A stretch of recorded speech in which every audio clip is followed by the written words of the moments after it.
Rating horror movie serial. Okay, game. Bawal pala to i-pause. Pinhead. Nako, yari ka sa akin. Kukuha ko ng plais. Iisa-isa. Hindi ko pa napapanood yan. So, lagyan natin sa 10. So, sana mapanood ko yan. Next, sino? Leatherface. Naku, lugi to. Ang laking tao nito. Alam mo kung gaano kalaki yan? Pag ako nakapagsuntukan dyan, gaganituin lang ako nun, oh. Babatuhin lang ako niyan eh. So, ayoko dyan. So, Leatherface, medyo alanganin. Meron pendalang chainsaw. Medyo mahirap kalabanin. Number 3. Next, si Carrie. Ba yung kanta ni Jobit dati? Carrie! So, ito si Carrie. Meron siyang, ano, diba? Ano may powers niya? Nakalimutan ko. Parang telekinesis ata yun or something. So, siya naman, masama lang naman siya sa mga masasamang tao eh. Yung mga bully. So, mga deserve lang naman yun. So, hindi siya masyado nakakatakot kasi mabait naman ako eh. Ata. That's a 9. Next, Godzilla.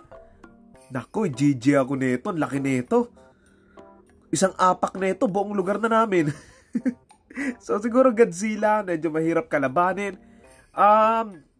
Siguro lagyan natin sa number 5. Kasi mabait naman si Godzilla, di ba? Ano lang trip niya? Trip niya lang makapagsuntukan sa mga kapwa niya. Dinosaur eh. So, lagyan natin siya sa 5. Next, Hannibal Lecter. Naku, gagawin ako nitong maling. So, maganda yung movie na yan. Pero, Hannibal Lecter kasi nakakulong naman siya eh.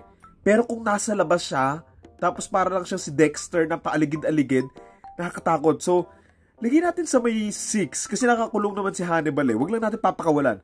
Si Annabelle? Ang liit yan. Kunwari, ito si Annabelle ah. Ito si Annabelle. Nara-atake siya. So, hindi obra si Annabelle. Ang liit niyan, sisipain ko yan, yung paa ko, buong mukha na niyan. Lagyan sa 8. Next, Pennywise. Katakot nyo. Si Pennywise nandyan. Mukha ba ako natatakot dyan? Sa clown.